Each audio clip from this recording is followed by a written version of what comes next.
গত 1লা জানুয়ারি green line বাস হতে, যেটা পটুয়াখালী থেকে ঢাকার উদ্দেশ্যে রাত 10:30টার সময় ছেড়ে আসে, সেটি যখন ঢাকাস্থ কেরানীগঞ্জের ইকুরিয়া নামক স্থানে আসে পৌঁছায়, তখন একজন যাত্রী নামার সময় ওইখানে ওত পেতে থাকা পেশাদার ছিনতাইকারী চক্রের সদস্যগণ, কমপক্ষে 15 থেকে 20 জন অপহরণকারীর একটি দল পান্নু এবং বাচ্চু হালদার নেতৃত্বে তারা গ্রিন লাইন বাসের গতিরোধ করে এবং তারা জোরপূর্বক গ্রিন লাইন বাসের ভেতরে প্রবেশ করে এবং যাত্রীদের ভয়ভীতি দেখায়। এর এক পর্যায়ে গ্রিন লাইন বাসের সামনের দিকে বসে থাকা আমাদের আজকে এই ভিকটিম, যিনি পটুয়াখালী জেলা সদর উপজেলার একটি ইউনিয়ন, যার নাম 14 নং মৌকরণ ইউনিয়ন এর চেয়ারম্যান জনাব কাজী রাইসুল ইসলাম সেলিম, তিনি বসা ছিলেন। তাকে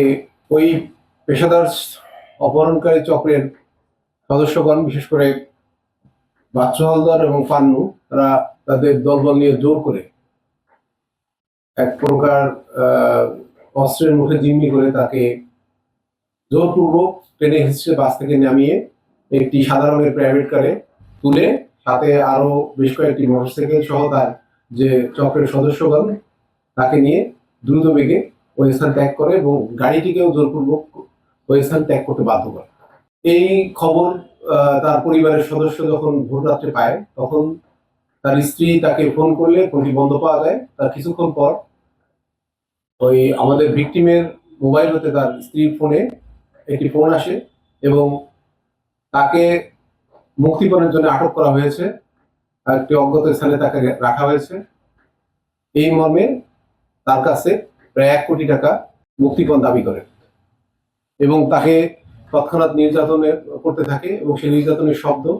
এবং তার স্ত্রীকে বিভিন্ন অশ্রাব্য ভাষায় গালাগালি করতে থাকে এবং নির্যাতনের শব্দগুলো তার স্ত্রীকে শোনায় এবং তাকে দ্রুত টাকা দেওয়ার জন্য চাপ প্রয়োগ করতে থাকে। এবং পেশাদার অপহরণকারীরা তাদের কৌশলের অংশ হিসাবে শুধু ভিকটিমের মোবাইলটাই অন করে রাখে এবং তার ওই ফোন দিয়ে বিভিন্ন ধরনের হুমকি দিতে থাকে এবং তাকে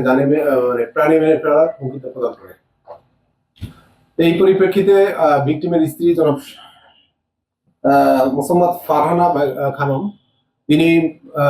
ওই রাত্রে এবং দিনে তার স্বজন বা বিভিন্ন জনের কাছ থেকে কোনোভাবে কিছু টাকা জোগাড় করে এবং তাদের দাবি অনুযায়ী অগ্রিম হিসেবে 1 লক্ষ টাকা তার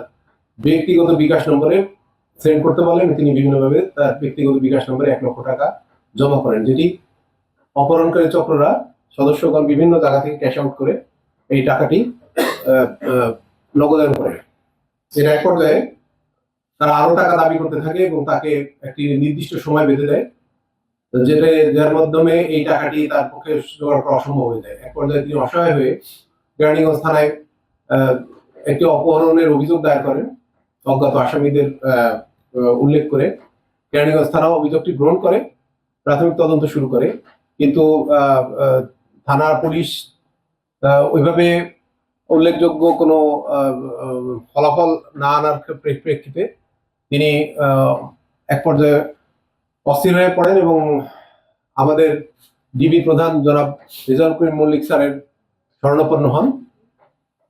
স্যারের নেতৃত্বে এবং স্যারের নির্দেশনায় তৎক্ষণাৎ গত রাত 1লা জানুয়ারির রাত প্রায় 10টার সময় তিনি আমার অফিসে আসেন এবং তার এই দুর্ভাগ্যজনক যে দুঃখজনক ঘটনাটি আমাকে বর্ণনা করেন। আমি তৎক্ষণাৎ আমার সহকর্মী, আমার এডিসি মিরপুর জনাব সোনার আলীকে বিষয়টি দায়িত্ব দিই এবং সাথে আমাদের সাইবারের টিম এর যারা এক্সপার্ট আছে তাদের শরণাপন্ন হই, সাথে আমাদের যে অভিযানিক দল আছে তাদের সবাইকে আমরা এটি নিয়ে কাজ করা শুরু করি। তো আমরা বিভিন্নভাবে তথ্য প্রযুক্তি সহযোগিতা এবং বিভিন্ন আমাদের পুলিশি যে কিছু কৌশলের কারণে আমরা কিছু ক্লু পাই এবং ক্লুর মাধ্যমে আমরা জানতে পারি যে অপহরণকারী সদস্যগণ এবং অপহরণকারী যে চক্রের যিনি প্রধান, তিনি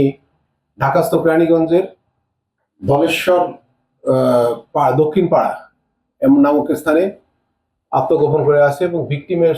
সম্ভাব্য স্থান ধনেশ্বর পাড়ায় আছে। আমরা বিষয়টি টের পেয়ে তৎক্ষণাৎ আমি স্যারের অনুমতি সাপেক্ষে আমাদের পুরো মিরপুর বিভাগ এবং তেজগাঁও বিভাগের কয়েকটি অভিযানিক দল, আমি এবং আমার এডিসি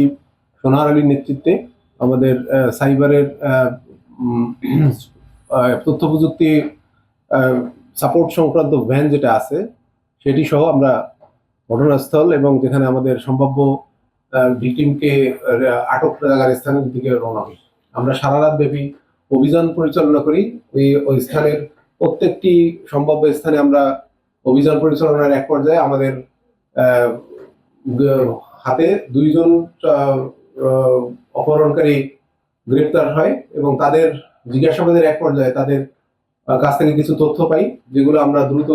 ওগুলো আমরা বিশ্লেষণ করি। বিশ্লেষণে এক পর্যায়ে জানা যায় যে জনৈক বাচ্চু হালদার নামে একজন ব্যক্তি, যিনি ঢাকায় বসে বা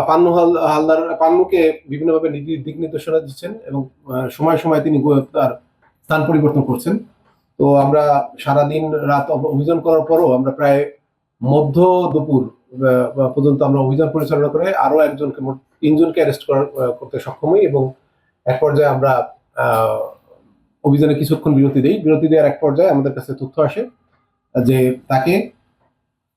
একটি বাসার বাথরুমের ভেতর আটকে রাখা হয়েছে এবং তাকে প্রচন্ডভাবে নির্যাতন করে আহত অবস্থায় ফেলে রাখা হয়েছে। তো আমি আমার সহকর্মী এডিসি সোনাহারকে দ্রুত গতিতে তাকে উদ্ধারের জন্য প্রয়োজনীয় সংখ্যক আরো বেশি ফোর্স নিয়োগ করে তাকে আমরা উদ্ধারের জন্য পাঠাই এবং তিনি তার অধীনস্থ সদস্যদেরকে নিয়ে এবং আমাদের সেই ডিবির যেটি তথ্য প্রযুক্তি সম্পন্ন যে ভ্যানটি আছে সেটি সহ আমরা ভিকটিমের অবস্থান শনাক্ত করার করতে সক্ষম হই এবং এক পর্যায়ে আমার অভিযানের যে মূল অভিযানের নেতৃত্ব দানকারী এডিসি তার দল সহ তালাবদ্ধ একটি ঘর থেকে তালা ভেঙে বাথরুমের থেকে একেবারে খুব আহত অবস্থা, চোখ সহ আরো মুখের বিভিন্ন স্থানে এবং শরীরের বিভিন্ন জায়গায় আঘাতপ্রাপ্ত অবস্থায় অত্যন্ত কাতর অবস্থায় তাকে আমরা উদ্ধার করতে সক্ষম হই এবং তার সাথে ওই স্থান থেকে আরো 2 জনকে আমরা গ্রেপ্তার করি, যিনি ওই জায়গার পাহারাদারের দায়িত্বে ছিলেন এবং সাথে আরো 2 জন সহকর্মী ছিল। তো আমরা 5 জনকে গ্রেপ্তার করি, যাদের নাম মোহাম্মদ ফরহাদ, তৌফিক রাহাত, রিপন মাহমুদ নয়ন, মোহাম্মদ আমির হোসেন এবং মোহাম্মদ দিদার। এই 5 জনই ওই গত 31শে ডিসেম্বর দিবাগত রাত্রে তারা ওই যে অপহরণের যে অভিযানটি ছিল, অপারেশনটি ছিল, তারা সক্রিয়ভাবে এতে অংশগ্রহণ করে।